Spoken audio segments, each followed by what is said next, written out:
Bom sábado a todos. Bom sábado. Não é de propositado, mas a história das crianças e a música que nós ouvimos nos dias que eu costumo pregar tem sempre uma ligação com a mensagem que eu trago. E é bom quando nós vemos este amor, esta entrega que nós podemos fazer a Jesus diariamente e o quanto nós podemos dizer todos os dias: eu te adoro, eu te amo.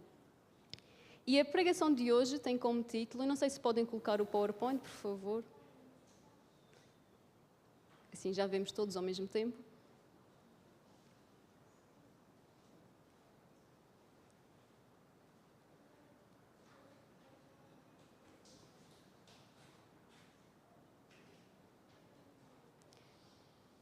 Não é isso.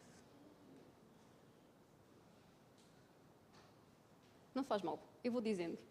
O nosso título é Chamados para alcançar um mais alto nível. Este título faz-vos lembrar algum livro, alguma música que já tenham ouvido? Nós fomos chamados para alcançar um mais alto nível. Faz-vos lembrar algum livro? Chamados para servir, pode ser. Mas faz-me lembrar este livro, Atos dos Apóstolos, que foi um livro que eu recebi no dia do meu batismo. E foi um livro que ficou, infelizmente, fechado durante algum tempo. E eu este ano tomei a decisão de abri-lo e de começar a ler. E eu percebi as bênçãos que eu perdi durante estes anos, porque tem mensagens maravilhosas. Paulo era alguém de quem eu já gostava muito e passei a gostar ainda mais. Não é propositado, porque no próximo trimestre vamos estudar Paulo, não é? Em Coríntios, mas este livro veio-nos trazer uma grande mensagem. E toda esta pregação tem a ver com o capítulo 30 deste mesmo livro. E eu queria começar por fazer uma pergunta. Se tivessem de escolher apenas uma qualidade para definir um verdadeiro cristão, qual é que seria? Se quiserem partilhar, podem partilhar. Se não quiserem, pronto. Podemos só pensar. Uma qualidade para um verdadeiro cristão. Alguém gostava de partilhar? Não há certo nem errado.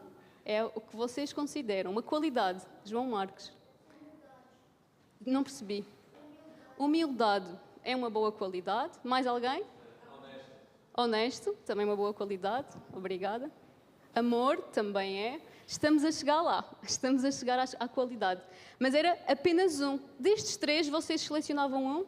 Amor, honestidade e humildade. Qual é aquele que vocês escolhiam?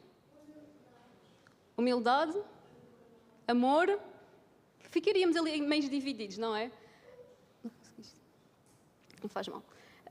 E então quero começar por vos contar uma pequena ilustração. Havia um homem conhecido na sua cidade e ele era conhecido porque tinha muitas histórias, porque sabia falar muito da Bíblia, conhecia a Bíblia desde Gênesis a Apocalipse. Alguém falava de alguma coisa e ele dizia: bem, isto está neste livro. E ele respondia a qualquer pergunta, citava profecias, sabia tudo. Mas havia um problema. Ele não tratava a sua família assim tão bem. Ele não respeitava assim tão bem os irmãos da igreja. Ele não demonstrava muita compaixão pelas pessoas, mas ele sabia tudo. Ele sabia tudo aquilo que estava na Bíblia. E certo dia uma criança foi ter com ele e disse assim: mas se ele sabe tudo sobre Jesus, por que é que ele não parece Jesus? E muitas vezes estas perguntas podem acontecer, não é? E veio de uma criança. É possível nós sabermos muito, termos muitos dons, termos muita atividade na igreja e mesmo assim, muitas vezes, ainda não termos alcançado o mais alto nível. E este capítulo vem-nos mostrar a forma como nós podemos alcançá-lo. E eu queria começar por falar-vos do livro de 1 de Coríntios, que vou pedir que todos possam abrir. 1 de Coríntios 13.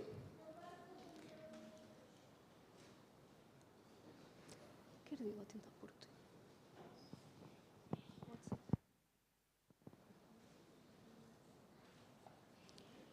1 de Coríntios 13, dos versículos 1 a 3, que diz assim: ainda que eu falasse as línguas dos homens e dos anjos e não tivesse amor, seria como o metal que soa ou como o sino que tine. E ainda que tivesse o dom de profecia e conhecesse todos os mistérios e toda a ciência, e ainda que tivesse toda a fé, de maneira tal que transportasse os montes, e não tivesse amor, nada seria. E ainda que distribuísse toda a minha fortuna para sustento dos pobres, e ainda que entregasse o meu corpo para ser queimado e não tivesse amor, nada disso me aproveitaria. Nesta versão aparece a palavra amor, mas existem outras em que aparece caridade, outras em que aparece carinho, mas o essencial destas palavras, eu por acaso tinha aqui no PowerPoint, que é interessante, em cada um dos versículos aparece a palavra amor, ou caridade, ou carinho. E se nós formos ao original, se nós formos ao grego, nós vemos que este amor não é um amor qualquer. É um amor que é incondicional. É aquele chamado amor, não sei se vou dizer bem, mas é o amor agape, ou ágape, que significa que não depende do merecimento de alguém para que haja esse amor. É um amor sacrificial que é capaz de colocar as necessidades do outro à frente das suas. É um amor que procura o bem do outro de forma altruísta, sem esperar nada em troca. Ou seja, quando nós falamos deste amor, falamos do amor como expressão máxima, como o amor que vem de Deus. Um amor daquele Deus que enviou o seu Filho para nos salvar. Ao contrário de outros tipos de amor que aparecem na Bíblia. O amor philos, que é o amor fraternal, e o amor eros, que é o amor romântico. Se nós tivermos estes três amores, são totalmente diferentes. E aquele a que se refere o livro de 1 de Coríntios é o amor incondicional. E é esse amor que nós devemos procurar. É o amor incondicional que devemos ter uns com os outros. E este capítulo 13 de 1 de Coríntios, não sei se vocês já tinham pensado nisto, eu nunca tinha pensado, mas depois de ler o capítulo 30 de Atos dos Apóstolos, comecei a pensar mais. Mas é um hino ao amor. Na minha Bíblia aparece como título: O amor é o dom supremo. E se nós pensarmos que este capítulo todo fala sobre esta questão do amor, nós vemos como, por exemplo, nos versículos 4 e 5 deste mesmo capítulo diz-nos: o amor é paciente, o amor é bondoso, não inveja, não se vangloria, não se orgulha, não maltrata, não procura os seus interesses, não se ira facilmente, não guarda rancor. E isto deveria ser um capítulo para nós guardarmos todos os dias da nossa vida. Devíamos acordar e pensar em todas estas palavras que aqui estão. E se formos a pensar bem neste capítulo, como é que nós vivemos hoje? Vivemos mediante aquilo que acabámos de ler? Vivemos num mundo em que é mais importante, valorizamos mais o desempenho, os dons, a visibilidade que existe perante as outras pessoas, ou vivemos um amor mais altruísta? Estou a falar na grande maioria. Como é que nós vivemos hoje em dia? Ou como é que nós vemos o mundo hoje em dia? É nesta questão. Aquele que sabe mais é que importa, aquele que tem mais dons é que importa, e na verdade o que importa realmente é aquilo que nós somos, aquilo que nós transmitimos. Diz, desculpa. O germinar? Ai, não ouvi, desculpa. Os que têm mais dinheiro, exatamente, também é algo que é muito visível nos dias de hoje. Mas realmente, esta questão daquilo que falavam há pouco, da humildade, é isto. É nós nos deixarmos ir até aquilo que é a essência do que é o amor e o amor que Deus nos pede para nós fazermos. Mas 1 de Coríntios 13 mostra-nos algo chocante. Eu li, não sei se aperceberam, e eu não me apercebi a primeira vez que li o capítulo, mas sem amor, tudo perde o seu valor. Nós podemos ser os melhores dos melhores, mas sem amor, nada acontece. Ellen White, em Atos dos Apóstolos, neste capítulo 30, que eu referi, mostra-nos que o Evangelho não é apenas teoria, é uma transformação de caráter. Na igreja, muitas vezes, e de certeza que vocês já pensaram nisto, deixem-me só ver qual é que seria. Ainda não era esse. Pronto, isto aqui era o versículo.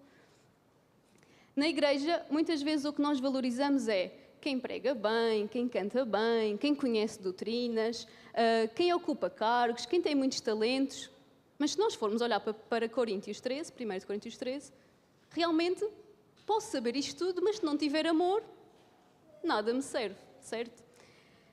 Então entramos aqui numa verdade profundamente desconfortável, porque isto é desconfortável para nós, não é? Muitas vezes, eu posso, falando de mim, posso dizer, olha, eu já aprendi muito sobre a Bíblia, mas se eu não manifestar nos meus dias aquilo que eu leio, nada me serve. Mas há aqui uma questão muito importante, que é, este capítulo 30 de de Atos dos Apóstolos, mostra-nos que Deus não desiste de nós, certo? E Ele chama-nos todos os dias para que nós possamos manifestar este amor, para sermos pessoas transformadas por esse mesmo amor. E o capítulo 30 começa-nos com uma analogia entre uma maratona e a caminhada cristã. Já tinham pensado nisto? Pensarmos numa corrida e pensarmos na nossa caminhada cristã. Uma maratona, há toda uma preparação, certo? Ninguém vai para uma maratona no primeiro de decide, olha, hoje vou fazer uma maratona, lá vou eu. Não, há preparação a nível físico, a nível mental, há uma rigidez de alimentos que são ingeridos para que tudo corra pelo melhor. E o mesmo acontece connosco. Na nossa caminhada cristã, muitas vezes precisamos de ter o antes. Mas não é só o antes nem o durante, é preciso o depois. E eu queria ler-vos só uma parte que nos diz aqui no capítulo assim: na esperança de imprimir no espírito dos crentes coríntios, de uma forma viva, a importância da firmeza no domínio próprio, do rigor na temperança e do persistente zelo no serviço de Cristo, Paulo, na sua carta, salienta a comparação entre a milícia cristã e as famosas maratonas que se realizavam em intervalos fixos próximo de Coríntios. De todos os jogos instituídos entre os gregos e os romanos, a maratona era a mais antiga e a mais alta considerada. E nós vemos aqui que, ao pensarmos na igreja como uma corrida, conseguimos perceber a ilustração da vida cristã. É preciso disciplina, é preciso abstenção de certos alimentos, é preciso ter temperança. Eu, no dia anterior à maratona, não vou comer, porque depois vou correr, certo? Isto não acontece. O mesmo acontece na nossa caminhada cristã. Nós, às vezes, e também já passando por isso, muitas vezes nós temos dias em que ingerimos muito e depois no dia a seguir cai-nos aquela ficha, ei, não devia ter comido isto tudo. E o que é que nós pensamos? Fiz asneira. Mas temos a oportunidade sempre de melhorar. E é este convite que Jesus nos faz todos os dias, que é, nós sabemos o que é que nós devemos ingerir, mas sabemos que muitas vezes isso pode não acontecer. E sabemos que Deus está pronto para nos ajudar a nós iniciarmos esta caminhada. Porque, por exemplo, a caminhada que eu comecei hoje e amanhã, por exemplo, não consegui avançar, não significa que eu tenha de voltar ao início. Onde eu fiquei, eu posso ter um compromisso com Deus e dizer, Deus, eu estou aqui perante Ti, sei que consegui chegar até aqui, ajuda-me a continuar. E é preciso nós avançarmos, mas avançarmos de forma contínua, e eu digo até aos poucos, porque muitas vezes, não sei se já vos aconteceu, às vezes nós nesta caminhada queremos dar um salto muito grande, e quando damos o salto muito grande, às vezes parece que caímos, e Deus convida-nos a ter sempre o cuidado de irmos aos poucos, porque se cairmos a queda será menor. Muitas vezes quando nós dizemos a alguém que está a subir de nível, se a pessoa estiver lá em cima, se cair, vai magoar-se muito mais do que aquela que vai subindo aos poucos. E o mesmo acontece também nesta comparação que é feita. Então, Deus chama-nos para amadurecermos aos poucos e desenvolvermos o nosso caráter também aos poucos. Esta parte já passei. Então, nós entramos agora na questão de a igreja como um corpo. Já vimos que a igreja pode ser que nós podemos comparar a nossa caminhada cristã a uma corrida, e agora entramos na questão da igreja como um corpo. Em 1 Coríntios 12, de 12 a 27, diz-nos que cada membro que aqui está é essencial. Sem amor, o corpo adoece. Num corpo saudável não há competição, há cooperação. E é isto que este capítulo também nos vem referir, que é a questão da competição na corrida. Claro que existia, não é? Nós sabemos que existe, mas muito mais a questão da cooperação. E é aqui que entra aquela questão do amor, que eu falava há pouco, do amor altruísta, nesta cooperação que pode acontecer nesta caminhada cristã. E nós podemos ver que, passando agora à frente, é possível ter dons sem ter amor. Desculpem. Pronto, é isto mesmo.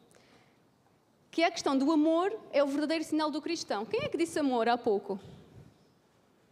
Foi a Jaque, não foi? Não. Pronto, fui a Vitória. Muito bem, Vitória, porque o amor é o verdadeiro sinal do cristão. No capítulo 30, Ellen White destaca que o Evangelho deve produzir uma mudança real na vida para que o amor seja manifesto neste caráter do cristão. Ela mostra neste capítulo que o cristianismo não é apenas teoria, é uma manifestação prática do caráter de Deus.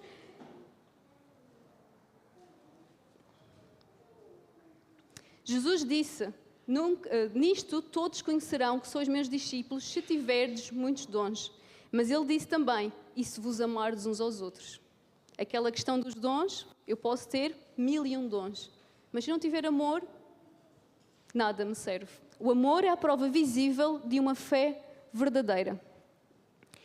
E agora, se nós entrarmos na questão do amor, é um nível espiritual mais alto. E é aqui que eu quero chegar com esta mensagem de hoje. É nós percebermos que nós somos chamados para este nível mais alto, que é o nível do amor.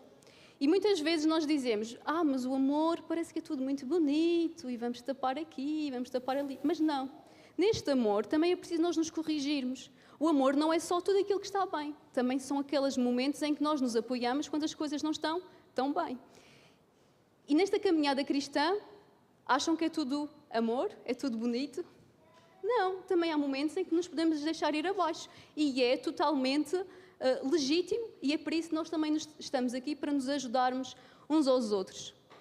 Eu não sei se já participaram em corridas, mas se não participaram, o ambiente que se vive numa corrida, por muito mais que exista competição, nós conseguimos ver cooperação, nem que seja nos membros da mesma equipa, mesmo às vezes entre rivais. Eu já assistia, não era eu a correr, como é óbvio, estava só a caminhar, mas em que os colegas ajudavam-se, e é isso que devemos transpor para nós, enquanto cristãos, que é nesta caminhada que nós estamos a fazer, estamos todos com o mesmo objetivo, certo? Então, se o nosso objetivo é o mesmo, devemos apoiar-nos uns aos outros nesse mesmo objetivo. Tal como o atleta precisa, como eu disse há pouco, de disciplina, perseverança, resistência, foco, o cristão também precisa. Só existe uma diferença importante. No reino de Deus, a corrida não é para derrotar ninguém. No reino de Deus, a corrida é para nos apoiarmos uns aos outros e chegarmos todos à mesma meta. Ou seja, é para nos aproximarmos mais de Cristo.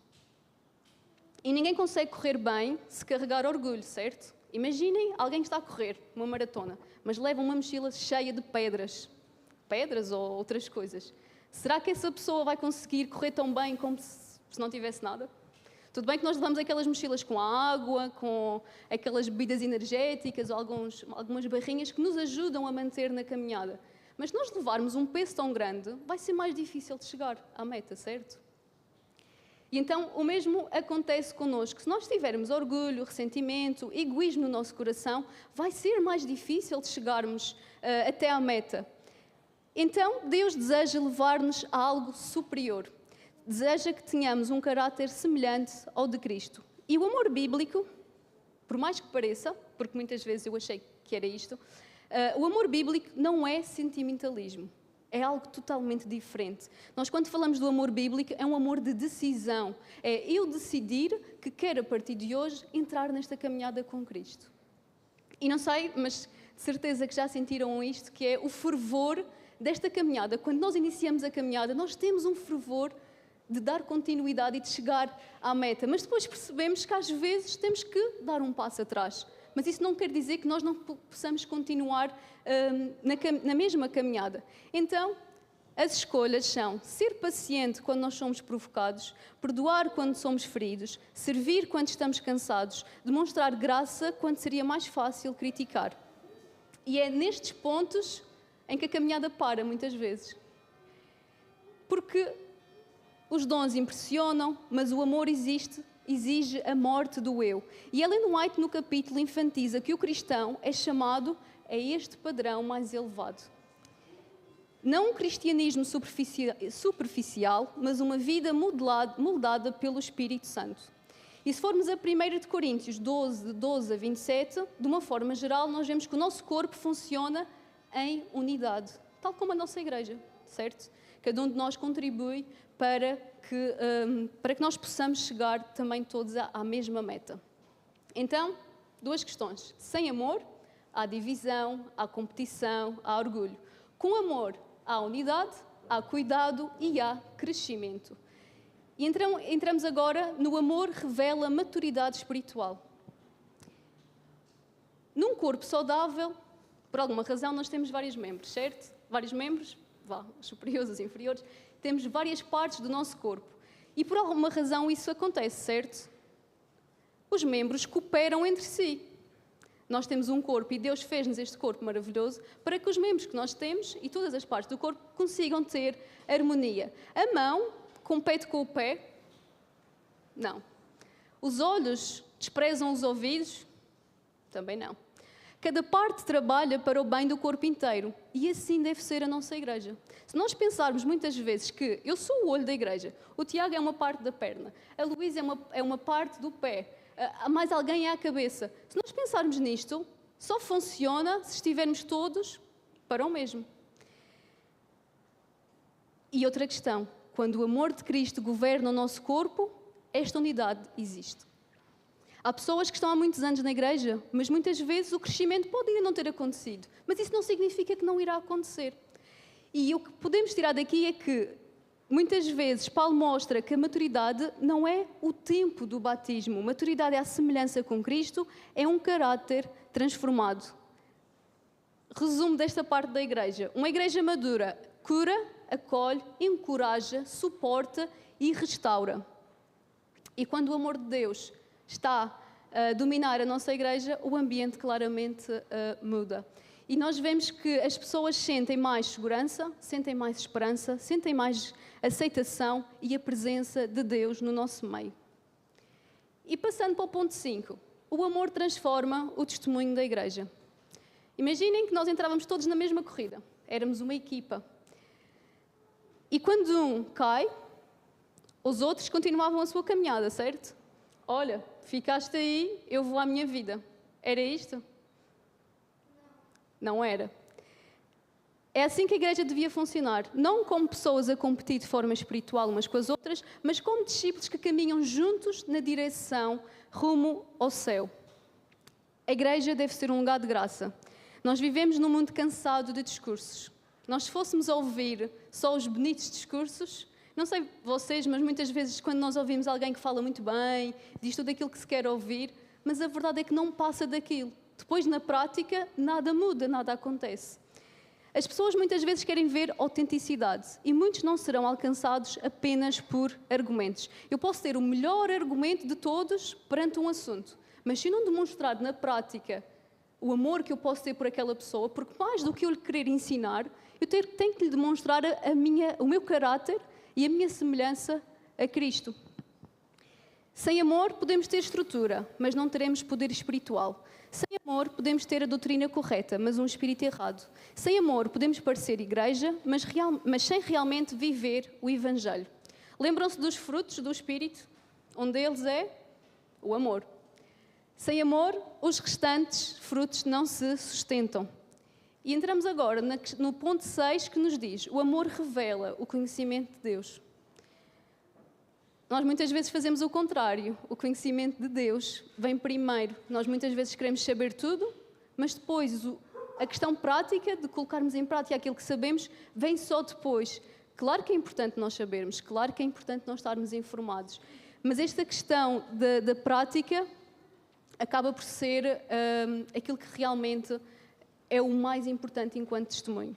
E entramos agora no ponto 7, que é: o amor é o Espírito de Cristo. Em Filipenses 2, 3 a 5 diz-nos: Cristo esvaziou-se de si mesmo. O amor verdadeiro implica, agora sim, humildade, como vocês tinham dito há pouco, e serviço.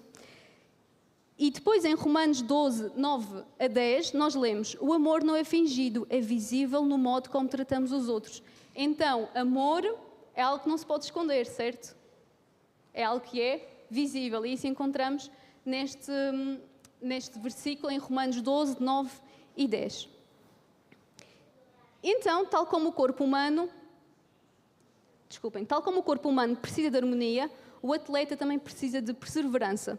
Assim, o cristão precisa de amor constante. Sem amor, o corpo irá dividir-se e a corrida perde o seu rumo. Com amor, o corpo cresce, a corrida avança para Cristo. queria só ler-vos aqui agora uma passagem que está aqui no capítulo.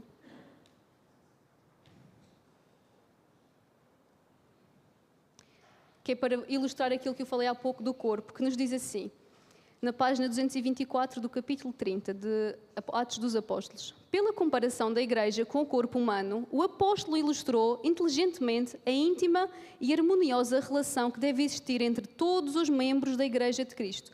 Todos nós, escreveu ele, judeus ou não judeus, escravos ou livres, fomos batizados num só Espírito para formarmos um só corpo.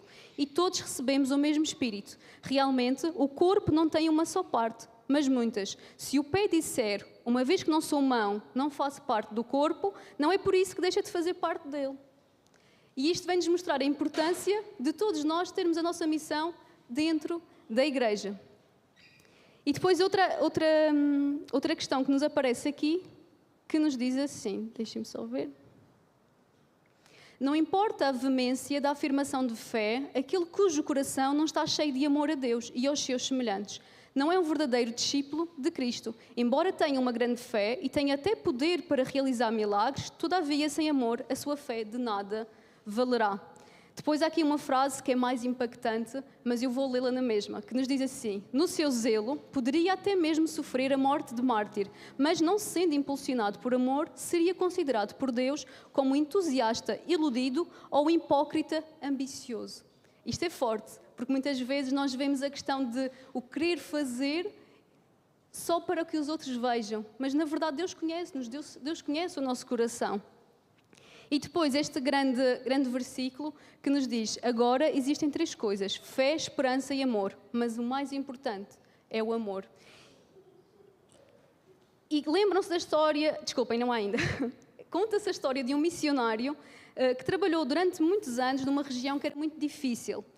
Quando lhe perguntavam qual é que era o segredo para alcançar tantas pessoas, ele dizia assim, antes de eles ouvirem os meus sermões, eles precisavam de sentir o meu amor. Antes de nós, muitas vezes, falarmos, precisamos de mostrar o nosso caráter, aquilo que nós somos, aquilo que nós fazemos, as mudanças que Cristo também já fez em nós, mas muitas vezes é muito mais importante isto do que realmente aquilo que eles iriam ouvir. E isto faz-vos lembrar alguém, este missionário? Cristo fazia isto? Fazia. Cristo fazia isto. As multidões ouviam, porque primeiro sentiam compaixão, cuidado, misericórdia, amor, e depois seguiam, não apenas pelo que ele dizia, mas por aquilo que ele demonstrava. Então, hoje, Deus não está apenas à procura de membros ativos, nem de pessoas ativas, está à procura de homens e mulheres dispostos a alcançar este alto nível. Se agora vos perguntarem qual é o vosso chamado para um mais alto nível, qual é que é? Segundo este capítulo 30. É nós chegarmos a este nível do amor. É nós conseguirmos colocar esta questão do amor altruísta, de deixarmos os nossos interesses de lado para os interesses também dos outros. Questão, é fácil? Não.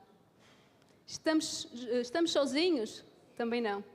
E é por isso que nós temos uns aos outros, para nos apoiarmos nestas questões.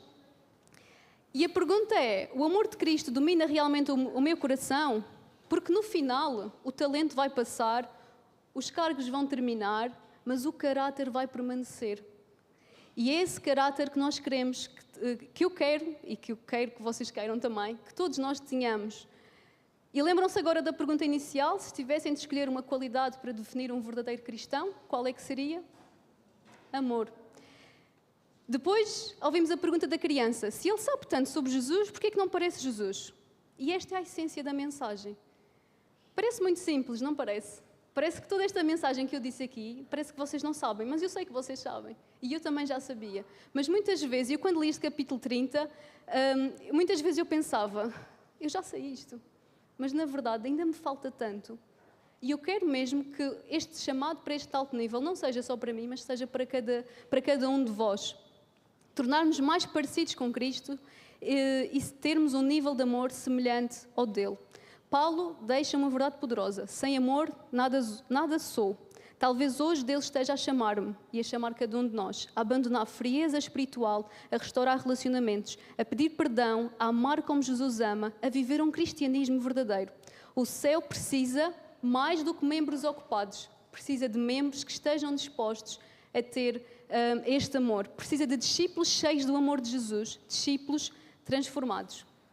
E vamos agora ao maior mandamento que Jesus deu. Lembram-se? Quando Jesus diz, um novo mandamento vos dou.